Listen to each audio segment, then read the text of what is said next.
All right, what today's get-together is about is the next step in the course assessment process. All of you are familiar with, we've been having to differentiate between course level outcomes and objectives. Okay, that's the first step in the process. And now all of you are very excited to move on to the second step of the process, which is identifying assessment tools that can be used meaningfully and helpfully at the various course levels, but also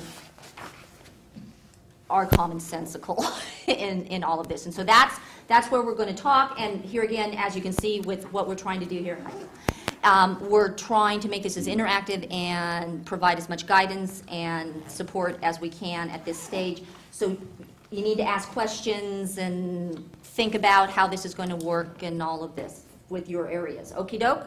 All right, so basically we're going to go through the packet that you've got, and I think that is a nice way to formulate this dialogue that we're going to have right now. So on the first page, and please stop me, ask me questions, clarify if something doesn't sound quite right or something like that, then that's the point of all of this, okay?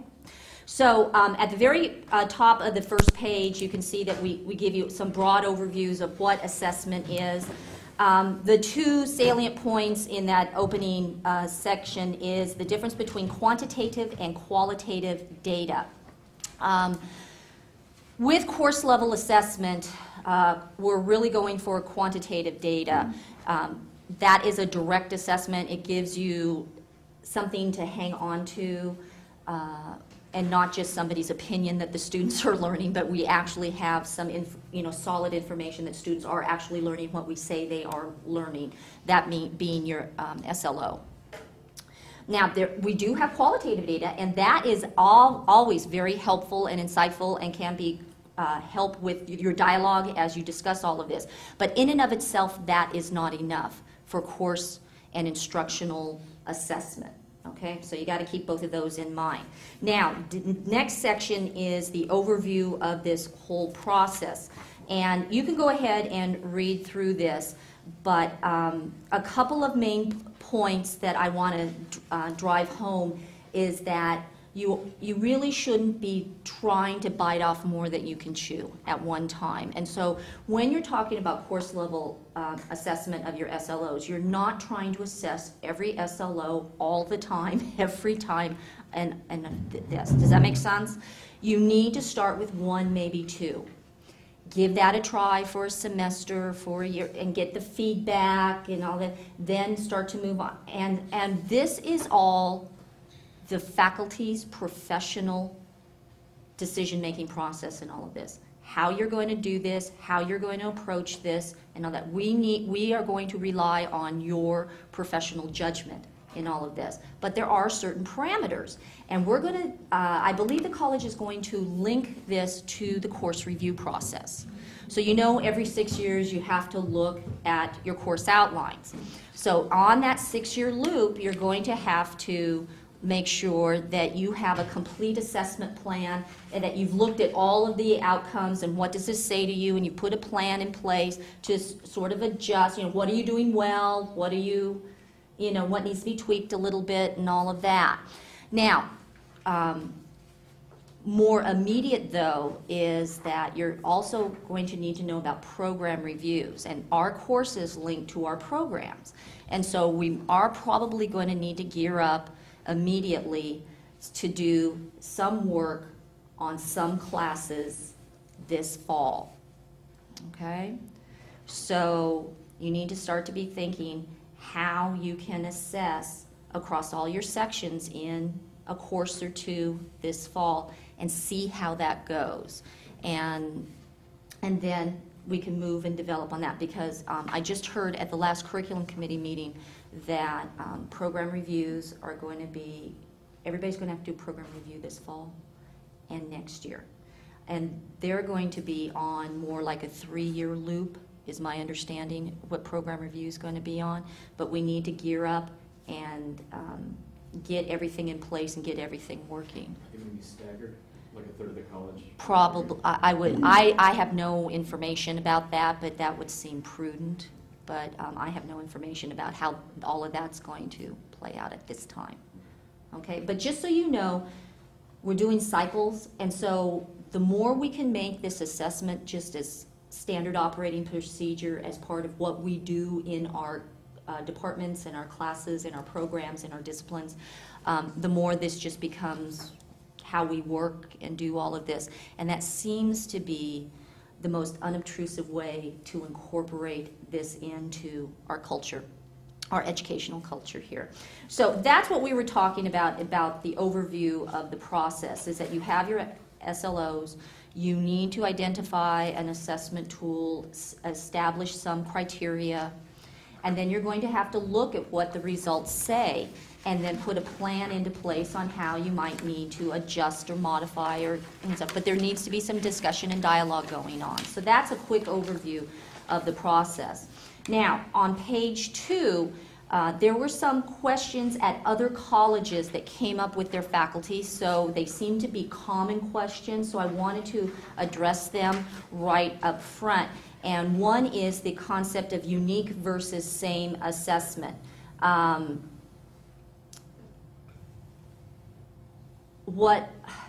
do I say this? If every instructor uses their own little assessment tool their own way, when you all come to sit down and try to talk about it, you're talking apples and oranges, and it's really hard to then have a thoughtful discussion about this. And that's if everybody's using a unique assessment tool. So one of the things that you may want to consider is coming together as a faculty and determining a common assessment tool. That might be to help you with your SLOs, so that to help with the discussion, the faculty discussion and analysis that must occur when you collect information about student learning. You can see on this page there are several options that are laid out on how different faculties do this. You can see that we strongly recommend option 1, primarily because it is very reliable and very time efficient. There's a variety of different ways you can assess, there's a variety of different ways you can analyze, but you have to consider your resources and you have to consider your time availability to make this realistic.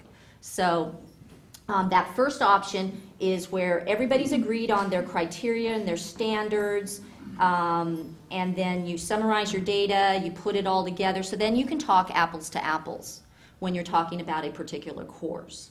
And then you can have some thoughtful dialogue about the learning that's going on and the education that's going on in that course, and is it really getting the students where we are expecting the students to get through the course. Now you can see that we've provided an option 2 and an option 3, but this requires more effort on the faculty members' part, and it requires a lot more dialogue, and sometimes it's really difficult to talk when everybody's using something different in this. So, but these are options, and you have choices, but you are all the ones that are making the choices on how this is going to work, as long as it's meaningful, as long as it's helpful, as long as it's providing evidence and about student learning. That's great. Yeah, hon. 2 questions. Okay. 1, does each department choose the option they want to follow, or is the college as a whole making, this is how we want to do this? No, the college is going to provide some recommendations, okay, and some direction, but it's going to be up to every discipline, okay, on what makes sense for your students, your classes, and how to do all of this. Okay. Second question is, if we do option 1, you're actually assuming that there's multiple sections of that course being offered. More often than not, when you look at all of the courses here at the college, we have multiple sections. There may be some areas that there's just one section, or like we call one-person departments, or there's one person who's assigned that teaches all of those. Then you can have a conversation with yourself. Take excellent notes. And if you argue with yourself, that's up to you, and all of that. Okay. So, okay? Okay, so let's flip over to the 3rd page. Sorry, we ran out of handouts, so if you can look with Julie, that'd be great.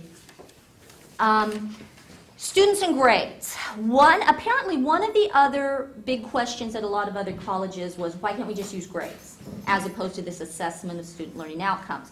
And so the rationale is right there for why grades, one person's A may not be another person's A. One person's B. You all know that. And so here again, you can't talk apples and apples. It should be close. It should be reflective of the course outline of record and all of that, but then some people might count attendance and participation and other people don't. And so that's not, an attendance and participation is not a true reflection of student learning.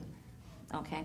So those are pretty much the big reasons why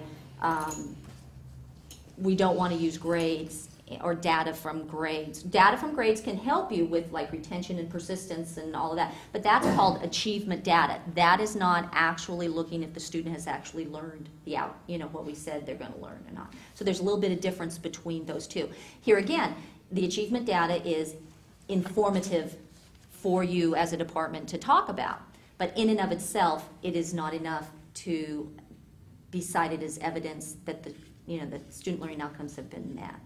Okay. All right, so there's information there for that point. Now, key elements. There are 3 primary key elements we would really like you to keep in mind when you're trying to determine an appropriate assessment tool for the different outcomes for all the different courses. And the first bullet item is common methods and criteria. We've already sort of touched about that. If people can come to consensus amongst the people that teach the course, that there are going to be either a common assessment tool or common elements within your assessment tool that you can tease out and use to help with your analysis and your discussion, that would really be helpful. And that goes back to what we were talking about, unique versus same assessments on the other page. So that's the first bullet item there. The second key element on the other page is discussions. We're going to have discussions amongst the faculty. And this whole process is formatted so that people talk to people. And you talk to each other about the learning that's going on in the classes. That is key, that is critical, and this process can't happen unless faculty talk to faculty about what's going on. And so that is a key element in all of this. And the whole point of this whole assessment process is to help people talk about learning, about education, about instruction, about curriculum, and all of that, because that's what we're here for. So that's the point of this process, is to help with that kind of dialogue going on. And discussion is critical with this. So yes, here's my sidebar in all of this. Yes, we are going to need to set time aside, not only as a college, not only in our different schools, but also within our departments. We need to set some time down to talk to each other about student learning. And this needs to be happening on a more regular basis in all the areas around here. So that's something that you need to think about too. Yeah. So things like this need to be done with every class, that's every single one. That might prove a little difficult with some part-time teachers if they're not here very much for those types of discussions to take place and things like that. Yeah, that makes it a lot more difficult. I see April here. You want to tell them what you've done in your area to facilitate the discussion amongst your... And it is actually available for everybody because they created it for us, but now that they've created it, they can do it. But it's an online kind of, I don't even know exactly what to call it.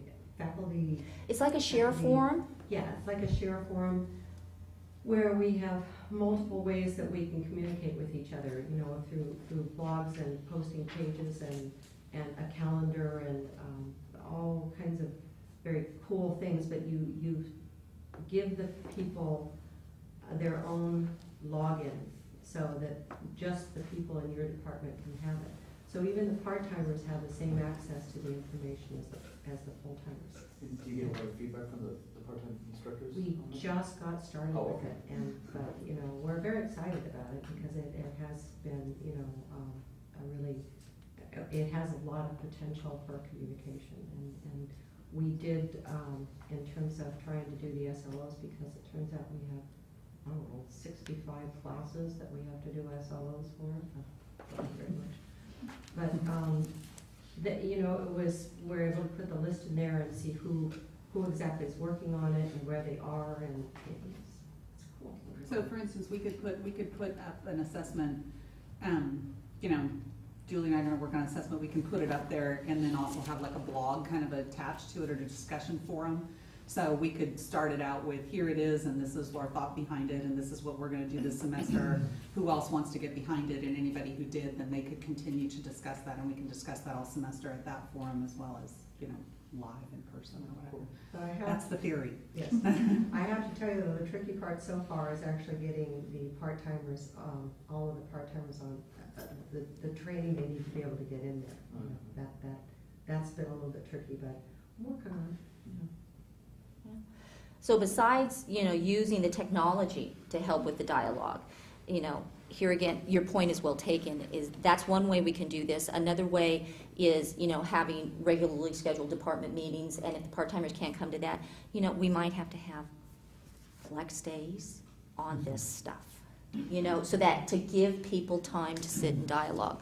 So here again, we need to be creative, but we do need to, and absolutely the part-timers are very important in all this. So yeah, it is something to be considered. Yeah. For those courses in which you are the only instructor, I have 2 of those, and I teach both day and night sections. Do I document this in some We other are going way? to document this, and that's later on in the packet. All right. So we have all of that. But one of the things that we found is quite helpful with this whole idea of discussion and dialogue, even though you guys are like one-man shows here, to talk to your colleagues that don't even teach this area and see what they think and get some external feedback. We have found that that is very helpful. Trying to have one person figure it all out on their own really is hard. Really is hard. So you might want to talk to, you know, develop something and talk to a colleague and get their input, you know, within your department, you know, or maybe outside your department. I mean, you know, everybody can help everybody else. Stop it. But this would take place in the program review, for example. All of this is eventually going to get into your program reviews, because all of the courses and the learning that goes on in the courses and the improvement and all of that is going to eventually be housed in your program review. Okay? And that is if and when we get that squared away and we get the technology that we're hoping to get to help you all with that and all of that. Right now, the documentation process, which is later on in the packet, we're now going to do, we got that electronically and in paper copy right now. Here again, that's to help you think through the process to get it up and running. All of that. Okay? Okay, so discussion is the second element, and the last element is the concept of embedded assessments. Using what you already are doing in your classes and using those assignments and those assessments, if people can come to agreement on certain parameters for those assessments, is the best way to go. And that's what we mean by embedded assessments. Not having a separate assessment at the end of the course saying this is your SLO assessment and you know, segmenting it out that way. Find that that's not as effective. You know, use what brought you here. Use what you're already using if people can come to agreement on certain parameters and things like that. Now, it may be something as comprehensive as everybody does the exact same if people are in agreement and they think that it will provide meaningful and helpful assessment. Or like I said before, if it's just certain significant elements of the assignment or the assessment, and if you feel that that is adequate enough to determine if the learning had taken place, then that's fine too. We leave it up to your professional judgment to do this. Okay? So those are the 3 key elements. Everybody good with that?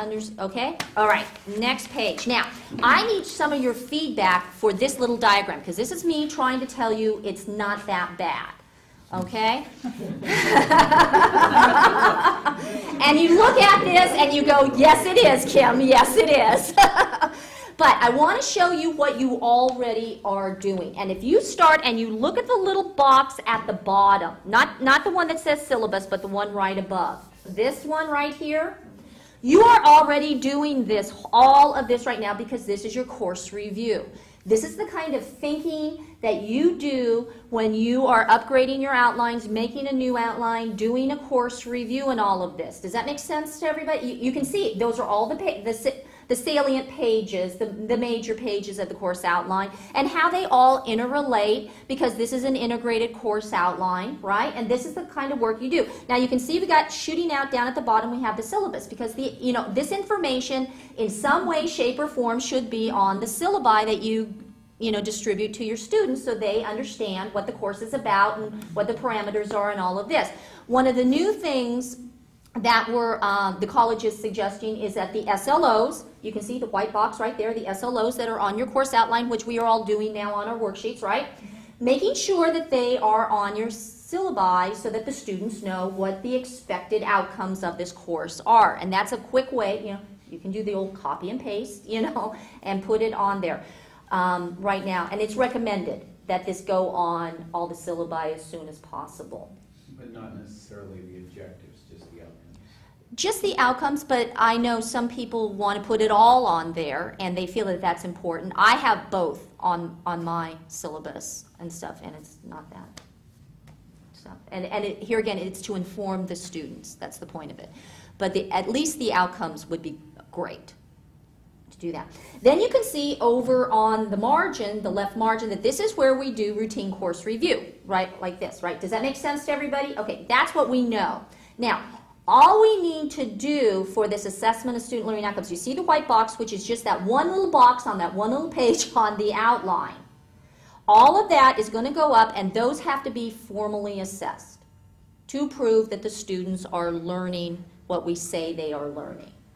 And so if you just take those outcomes, and remember we talked about 2 to 5 outcomes per class, right, and all of that, you bring that up. We now have this new format right here, the top box right here. This is called the assessment loop, okay? And this is how you think through and the process and the point of getting evidence and data that can inform you, that can help you find what you're doing well, what you need to tweak, in classes and things like that to improve student learning.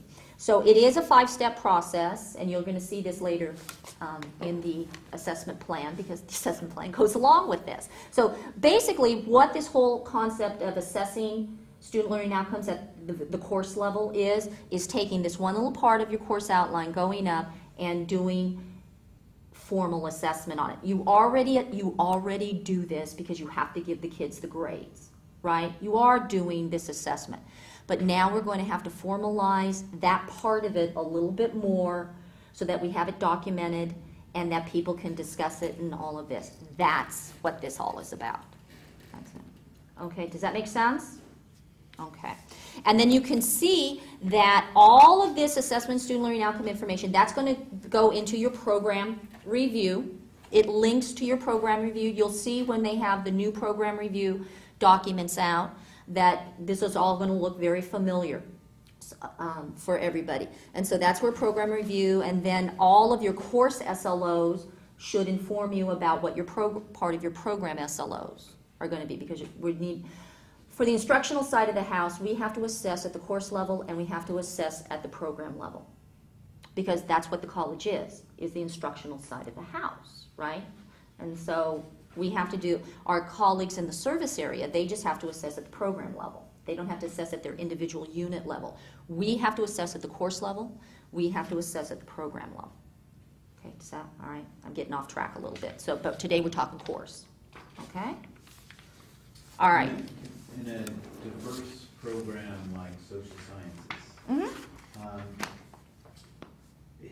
is there any problem if different programs within that program are assessing in different ways? No, different disciplines within the program. No, my area has a lot of diversity in it just by its very nature. And so we decided internally that, we have to sort of break it down and do a little bit more work because we are so diverse like that. And it would seem reasonable that you would have different assessment tools for different disciplines because, geography and philosophy, You know, that does make a lot of sense. But here again, this is all your determination. But remember, your assessment needs to be meaningful. It needs to provide you with meaningful information so you can discuss and improve student learning. So yes, I would think, as diverse as social science is, you know. So now, that being said, as we move on to the assessments, which is flip over to the next page, nice segue, thank you. And so there are certain assessment tools that seem to work well for a lot of different areas. And so the next part of this handout is choosing the right course level assessment tool for you. And we have now made some recommendations, and that's what this packet is. You are not bound by this, but there's a lot of thought has gone into this, and so for your consideration, we would like to recommend 3 primary assessment tools that really are very flexible and lend themselves to a variety of disciplines. The first one you can see right there is we're talking about capstone projects or final exams. Having some type of capstone that would capture 1, 2, 3, maybe even all of the outcomes, you know, perhaps. It just depends on what it is. And if you see, we start out right here giving you a basic definition of what a capstone project or final exam is. And it could be something that is locally developed, or it could be a commercial, like a licensing exam or something along that line that is given to the student at that point. So for all of the student learning outcomes in one course, we could have one project that covers it all? But here again, you have to create a project that really does assess all of those outcomes. But it's okay to have one if it actually does assess all of the outcomes. If it really meaningfully does that, but that's going to be one homping project. Okay? It might be prudent as we gear up with all of this to maybe not bite off such a thing. A project like that, now don't get it confused with program, okay? Don't get, because I know you and I have talked about program already in all of this, and don't, you know, so. Well, I can't really quite see we could do one thing for the whole program, but. Yeah. And so here again, you might not want one thing for the whole course and throw all your things in one bucket, because there is something called triangulation, which is you have to have sort of like multiple measures to make sure that you don't put all your eggs in one basket. That is one of the, you know, tenets of good assessment, is that you don't put all your eggs in one basket and do all this. Like, you can't have one question and whether they get it right or wrong, well, that determines whether they've got that student learning outcome. You know, you can't do something like that. There are, I call it common sense, but, you know, there are certain assessment tenets that need to be followed. But we're trying to keep those to a minimum and use, you know, common sense, you know, good common sense that you say, yes, honestly, this is going to give me the information and my colleagues the information so I can determine what's working, what's not, how can we improve it, what needs to be tweaked. Okay, so let's say in my department we come up with just the best final exam that covers everything ever. Once we administer that and get them back from the students, do we run our own analysis? Yes. Like we do that ourselves? Yes. Okay. Because the assessment is to help you all talk and have the students met the outcomes. And if so, how well? Are they missing anything? Do we need to emphasize something a little bit more? Did we spend too much time over here? Did they all miss this? What's this? You know, and those kind of dialogues. So the purpose of this is to not just demonstrate that we are, that we're covering everything that we're saying that we're covering, and the students are actually learning what we say that they're supposed to be learning, but it's also to encourage dialogue in the department to Improve. Okay, thank you. Absolutely. It says to put 3 to 5 objectives, right, that we're going to be testing.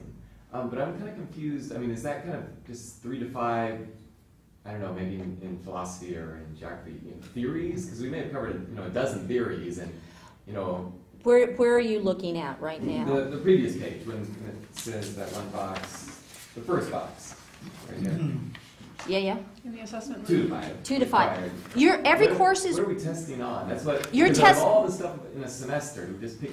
okay, well, you've written some outcomes for your, We have course. something, I don't think it's that great, I think it needs improvement, but. and that's the whole point of this process, is you start Right. with some outcomes right now, Mhm. and you're going to assess for those outcomes. And then you might find those outcomes really aren't reflective of what the learning you really need to, are expecting in this course. So then maybe that's your plan, is that you need to adjust your outcomes because they really aren't. Maybe that's perfectly okay. That's outcomes assessment. That's the process. You're finding out that maybe you wrote it this way and it really isn't reflective of this. This needs to be tweaked a little bit. And it could be just that. But right now, I know you have submitted 2 to 5 outcomes for some of your geography courses, right? Right. Okay, now you're going to have to figure out an assessment tool to assess those. And I'm assuming those outcomes, because I haven't read your outcomes yet, but I'm assuming that you did not list all the theories, but you talked about certain concepts that you expect them to learn by the end of the course, right? Now you got to assess them to see if they've actually learned those concepts. Because I think either Geography 2 or Geography 40, from the course outline used. Yeah. I mean, I think each objective is basically, a chapter from the book, and that's how whoever made it, if it was Ray or someone before Ray, just. Those let's are you talking understand. the objectives down below or the outcomes up? Yeah, I know. So. I don't know. I know. So really, now you use all those objectives, the stepping stones to the outcomes. You're evaluating the students because you have to give them a grade. You're doing all of this to give them a grade. Now we just have to tease out these official SLOs and do a formal assessment. Like I said, if you already have an assessment tool, an assignment or something that everybody can agree on the criteria and the standards and all of that kind of stuff, more power, that's the way to go. Because you're already doing that. And then you just pull those parts out to see those outcomes, if those outcomes. So right now, you've submitted the outcomes. This is what you say the students should be learning by the end of the course. Now you got to assess it. Let's wait and see what it says to you. Okay? And then you can make a better determination about where to go and how to deal with it all. And we'll be there to help with the dialogue and stuff. But I think you might be surprised if the information's meaningful, it will point the way to you. And this will also be really good to find what is working. Everybody always goes to the negative.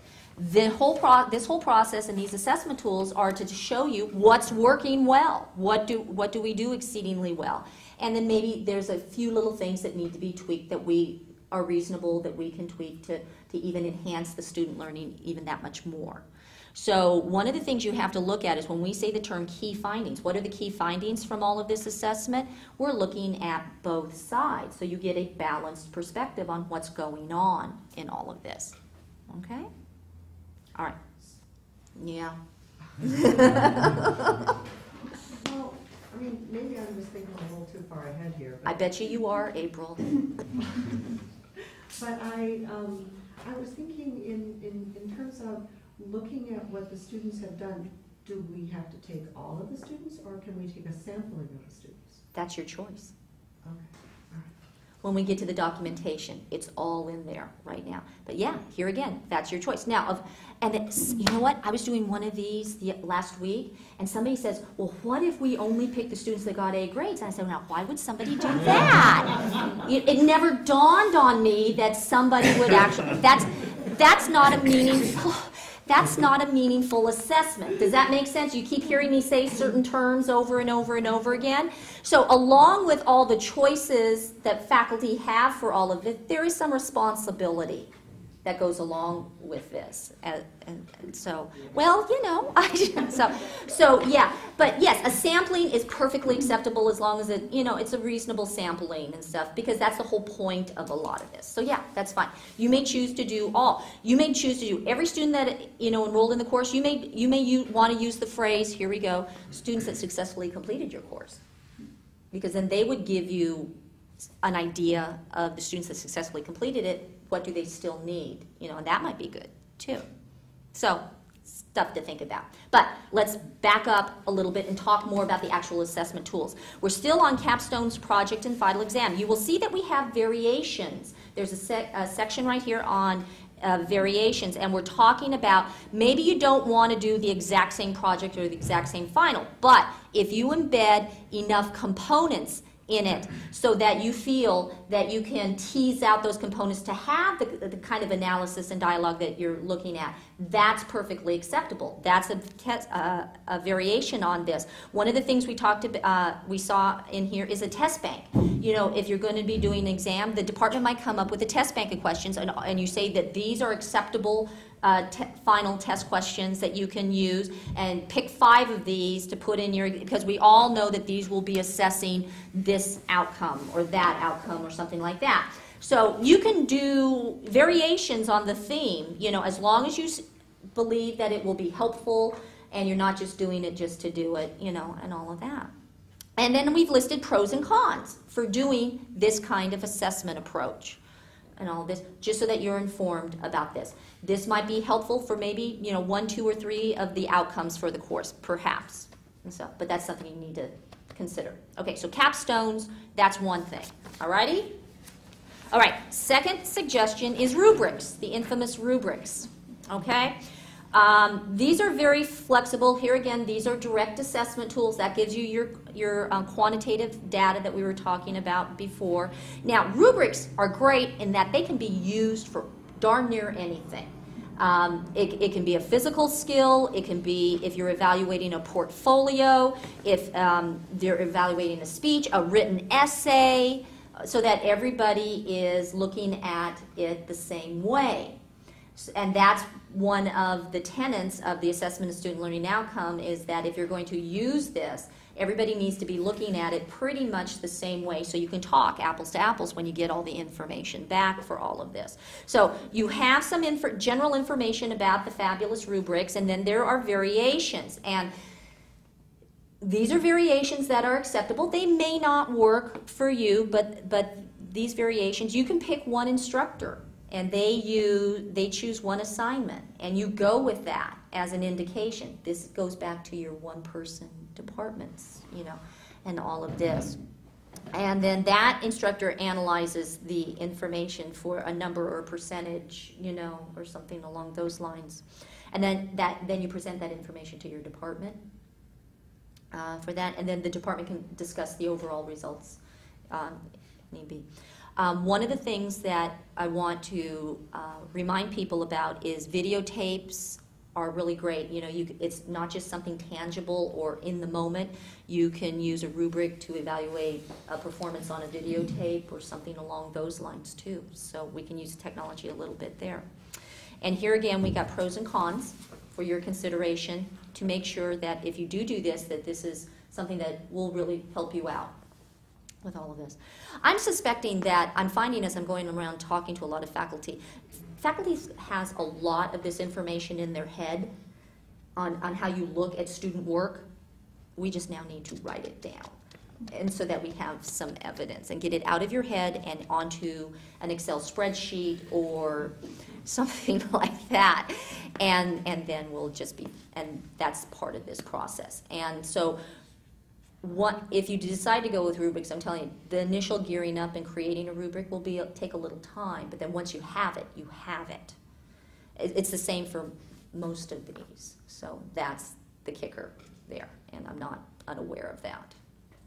So, the third recommended assessment option is the pre-test, post-test format for this. So here again, we've given you some general information about that, but you're using the exact same assessment tool, pre and post. And then you can look at formative development as well as summative, you know, development of the student at that point. And then you can break out all sorts of data from something along those lines. Typically, this is an exam or an essay. You can use an essay, a pre-essay and a post-essay. You can do something along that way. You can also do skill performance. You look at them at the very beginning and then at the end, and then do a comparison, you know, like that, or something along those lines. And then we have pros and cons for that also. But those seem to be the big assessments that seem to help people the most. And so that's why we're recommending that you consider those, all right? Now, that being said, the next page has a list of other assessment options. And here again, we're providing that information, but there are pros and cons to these. These are not the strongly recommended ones, as the other ones are, but they do provide direct information if done correctly. But there are pros and cons to all of these. So here again, we're providing you with information for you to determine what's the best assessment tools to use to assess the students in your courses for the formal ASLO assessment. Okay? All right, so that's just information for you. In regard to multiple measures, which is very important in many courses, then we can use any combination of these. As long as we're using as long as they're not all indirect qualitative assessment measures, most of them have to be direct quantitative assessment so that you really have something to grab onto. That is one of the things that is essential for all of this, is that it is quantitative, direct, what we call direct, you're directly assessing the student learning. Not just if you did like a survey and the student said, yeah, I learned a lot in this class. Well, that's great, but that isn't and that might be very informative, on how the students perceive their learning. So rubrics are considered quantitative? If you do the rubric right, you bet. If you do the rubric right. Yeah, it is. So it's really not a question of whether it's numerical in any sense with the quantitative. It's more a matter, are you directly? Quantitative tends to be numerical. The rubric has to be scored. You have to score it. You're trying to objectify your opinion, your not opinion, your judgment. Yeah. Okay? But, you could do that with a 1 through 5 scoring system. Yes. But you could just as easily do it with words. Yes.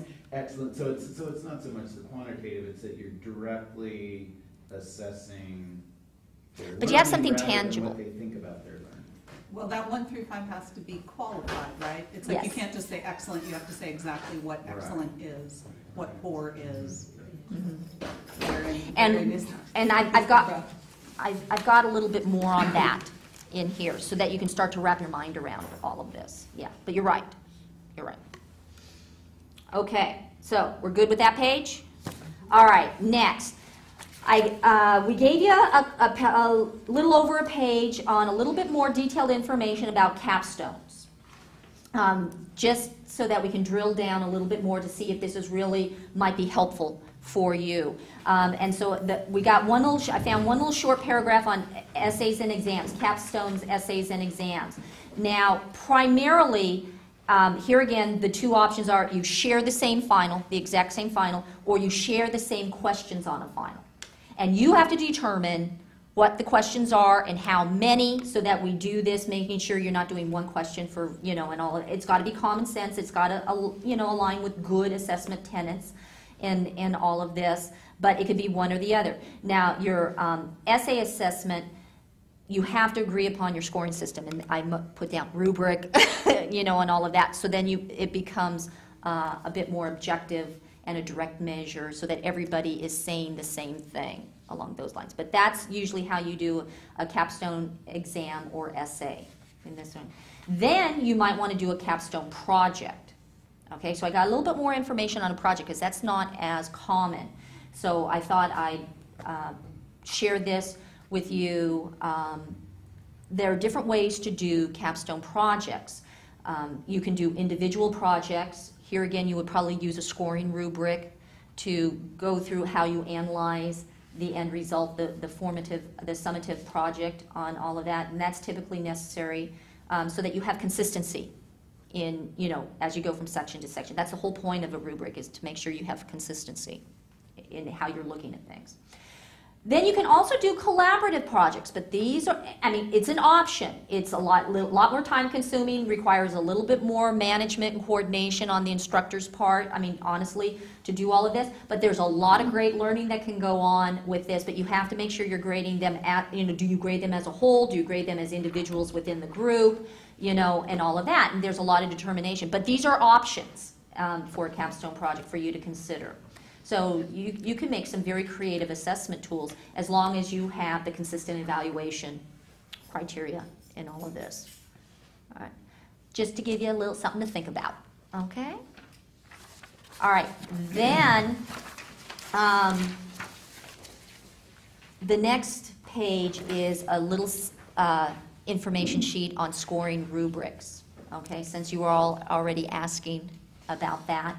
I just sort of want to take you through basically a reel-for-real rubric is some type of chart or description that has categories of what you're going to look for, but then you have a continuum of the different levels of achievement along. You got to have both, okay? And what most people don't understand about rubrics is that you're going to need to fill in every box, define every box on this chart, right? Of what you're looking for and what level is it at and what's acceptable and what's unacceptable and all of this kind of stuff like that. So that is what an official rubric is. Now, a rubric can be done both for formative grades, as the student is developing their skills along the process, can do that. You can do formative skill development, or you can do summative skill or knowledge development, just an ending one at the end. I was going on some other websites from other colleges, and I found one as an example, golf, the golf class. They had a rubric for every different swing, for the putting, for the chip shot, for the drive, and all that. That's and those are rubrics for formative. Then they had to play a chip and putt. Does that okay? And then they were grading them on how they put all of these formative skills together on a court. Does that make sense? There's your summative.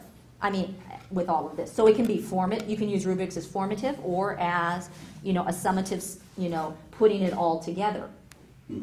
So that's just an example of something along those lines. Okay, so second paragraph right here, we talk about you have to have clear definitions for each characteristic, of what you're looking for. When you're looking at a paper or a project or a speech or a skill or something, you have to really define your characteristics and what you are looking for. And then you need descriptions of the different levels of achievement. You have to have different levels of achievement. What's the difference between an A paper and a B paper, for example? What defines that difference, and a C, and things along those lines. And it must be articulated in writing. Right now, a lot of teachers have that all in their head. And so the rubric helps you get it down on paper, so then everybody knows what they're looking for, what they all agreed they should be looking for when they're assessing student work in this way. Here again, we're trying to make things transparent, consistent, and objective by using a rubric. There are two major types of rubrics. There's the infamous holistic, which is the goal, they put all the skills together at the very end, or you can do primary trait analysis. That's the fanciest, researcher's term for breaking it down into component parts. So that holistic one confuses me a bit, because even though you said they put it all together at the end, there still obviously has to be multiple scores you added up to get that one score, right? What they did is that when you're actually performing the skill, there are certain things that need to be done besides just the individual chip, putt, things like, approach shot, things like that. And so those were listed as the other characteristics too, besides the actual physical skill. It's putting in the gestalt. Putting it, it's all those other little nuances. And so they had to define the characteristics of what made you play a good hole and stuff. And so that's where your content expertise comes in. And you had to be able to define all of those as your character. Still multiple scores that adds up to one score that you're calling. You might, with a holistic score, when we start to look at some of the samples I have in here, you will score these all out. Absolutely. And one of the things is you might put more point emphasis on certain things than other things too. You can do that too. They all don't have to mean the same and stuff. But when you're looking at the student's final knowledge or skill set, what characteristics are you looking for? And then they may not all have the same weight. There might be something that is much more important. Like on the content page of our outlines, how we emphasize certain content besides that? Same thing. Same thing. Okay? And these are determinations you all make as your discipline professionals. And all of those. Okay? Okay, so I went into, we went into primary trait analysis a little bit more. Here again, rubrics are going to be really great now. Now I'm going off topic at the program level. You know, that's something when you're trying to look across multiple courses, like a student's in your major or something like that, and you need to assess their department portfolio or something like that. A rubric is perfect for something along those lines. Major aspects of what the faculty consider when you're assessing the project. And like, for example, April, I put some examples here, you know, organization, grammar, logical reasoning. If you're you know, those are things that you may not have teased out, you know, and stuff, but here again, you add those in later on for more. Does that make sense? Okay, great. We talked about the scoring at the top of the second page right here for this section. We talked about some of the scoring. Here again, what is worth evaluating in the student's work? That's what you have to ask yourself, and then that's what you need to focus on. And that it's indicative of the learning outcomes, what you're doing. So we put down the rubrics have many strengths, so you can all read that all on your own. Now, developing a rubric. Okay, this seems to be the standard way that a rubric can be created. So I bulleted those out. First of all, what do you need to assess? You got to determine what do you need to assess. Then how are you going to assess that? Is it going to be a paper, a project, you know, a portfolio, an actual speech that they're doing in class, or figure that out. Once you figure that out, then you figure out the characteristics. What are you going to be looking for, and what is most appropriate for evidence, you know, or things like that. Then you need to figure out what is the absolute best work in that. So you find the high, okay? Then you find what is the worst acceptable, that you would still pass them, but so there's your bare minimum of passing. Does that make sense? That's still for each one of the characteristics. Always going to be passing. No, I'm not done yet. Okay, that's up. So you find that, and for each characteristic, you define what is best work, what is the lowest acceptable work. Okay, and then you define what is unacceptable for each one of the characteristics. Okay, then you fill in any intermediate levels that you have for each one of the characteristics. That's how you build a rubric. Now, you can see in that last bullet item towards the bottom of page 2, developing your intermediate levels. It could be a 1 to 5 scale. And you can use points, you can use descriptors, you can use you can use letter grades, whatever makes sense to you and what you agree upon to do this. And so I've given some examples like unacceptable, marginal, competent, very competent, outstanding. Yeah, I mean, it's just up to you. Or you can even go down to a 1 to 3 level, which is novice competency, itself. But for assessment of learning outcomes, we are hoping you would do at least a 4 or a 5 level.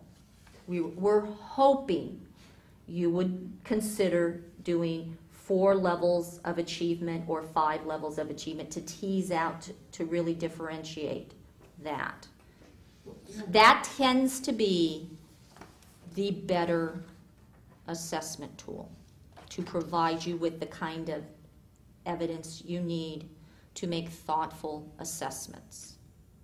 So down below, though, you say have 1 to 5 or 1 to 3, and yet up above, at the top of the page, you have categories with 0, 2, and 3, 0, 5, and 10. You can change the point total around any way you want.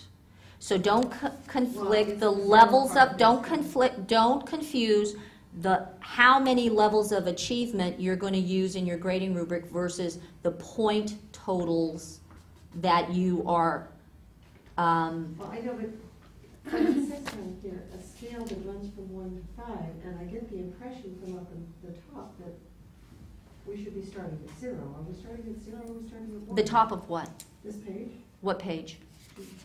Oh. I don't think it matters. I mean, it depends. Okay. Isn't that very much up to the individual? Okay, Well, at the top of the page here, April, I'm talking about the amount of points that you weight a certain category. Oh, okay. So that's what that's referencing. And then this is the actual different categories. How many? Does that make sense? If somebody can explain it better, please do. Okay? Seriously, I don't Well, I have. think it sounded like you said you have some examples of rubrics. Mhm. And I'm guessing over time we'll end up with sort of a database. I mean, like for our department, we can easily put it on our website, but there's probably somewhere that we can do that. And I mean, I've been working with making rubrics like this for almost every one of my assignments for every one of my classes for a couple years now. And I haven't gotten to the place where I have them all. And I definitely am finding that some aspects of them work and some aspects of them don't. You know, that it's really hard for me to quantify or qualify certain things, and I'm constantly working with that. But what I can say that is really hopeful is that you quickly realize the things that work really well, and then it's really easy to just transfer those pieces to each rubric for whatever you do. And then it seems to become easier each time. I mean, it took me, 3 days to make my first rubric, and now I can create one, that's reasonably useful in, a few minutes, because most of the components of them are from other assignments. Mhm. It's not impossible. It sounds really huge, but it's not as huge As it sounds. as it sounds. Are there any concerns over the flexibility of the point value for the Likert scale of 4 points, 5 points? Because if you have an even number scale, you find that it's actually harder to determine where that breaking point is. If you have an odd number scale, That's true. the students will fall into the center. It's a bell curve. It's right, and some people like to have that midpoint, Okay. and some people don't. But the fact that we're We're not doing anything that's statistically okay. big here. Okay? We're trying to get information to help you discuss and dialogue. So let's not use the word. We're trying to use good assessment tenets, Okay. but let's not go to their area. Okay? Does that, Yeah. as long as it's meaningful The and fact that we're helpful? doing it is what the first step, I think, is. I think that's excellent, that, we're doing that. That's fine. And if you want to go more, knock yourself out. Yeah. That's all. Here again, you have choices. Mhm. You have choices about how intense you want this to be. As long as it's meaningful, it's helpful. You getting the idea of this? Okay, great. Yeah. And still a little unclear about how consistent it needs to be within a course. Suppose we've got more, we're assessing the same outcome in 2 different sections. Yeah. But one is assigning say a formal 5-page essay, and another is having a very short essay and an in-class exam. I imagine the rubrics are gonna be different. There will be common elements to both rubrics, but, certainly higher standards set up for the formal essay and so forth. Is that acceptable? What do y'all think? It is, I think, because it depends on the course level that you're talking about. But he's saying the same course though, right? Yeah, he's saying the same course, different sections, different teachers, I thought that was the point, was to try and get some consistency between the A courses. single I think test. you have to have single common assignment. assignments. Everybody does That's it. how I took it. Everybody does it, this is what it Yeah. sounds like. Can't do that. So we have to standardize our teaching. no. No, just like one assignment. Just course. Class is similar.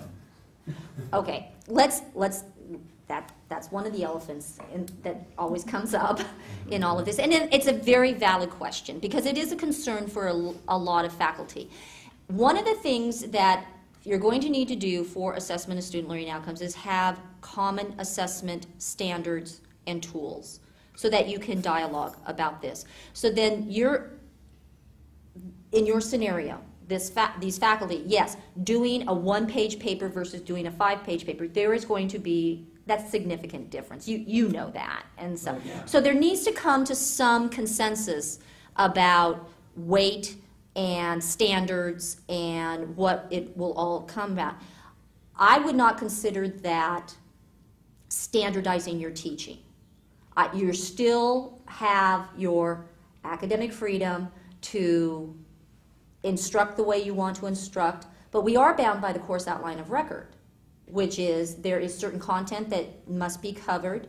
There are certain, assignments that we have in our course outline of record that is, like, for example, we expect our students to write. These are credit college level courses. And so now you have to define what you mean by writing in your content area. And this is... Everybody has to do it the same way. No, you don't have to do it the same way. Let me give you an example. I had this exact same conversation with colleagues in another department, and they said the exact same thing. Well, I give this finalist, it's a project. I give this final project here, but I do a totally different project. And I said, okay, fine.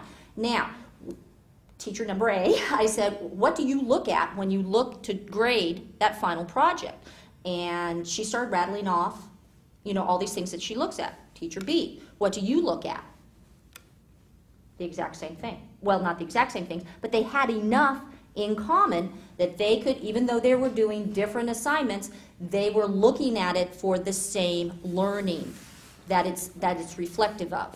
Well, that was my point, that I think you could, on an in-class exam, be looking for more or less the same sorts of things that you're looking for in the 5-page formal paper. And that's what you all have to come to consensus about So there's... as professionals. So it's not unacceptable that... As long as you have a rubric that defines the characteristics, that defines your achievement levels, and everything is there, and you all are in agreement that this is meaningful, and that it is actually assessing what you say it is assessing.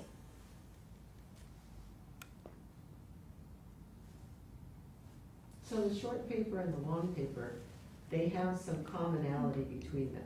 Sure. And it's the commonality that would be looked at by the whole department as opposed to the instructor who's grading the individual paper who's going to have a different rubric for that.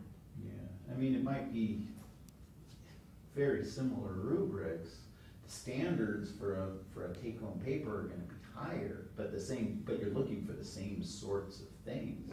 So you're just looking for what are the commonalities between them that are directly reflect the student learning outcomes that you expect of the students by the end. And that's the only thing you'd be looking for in the assessment for the student learning outcomes. The teachers, when they grade the paper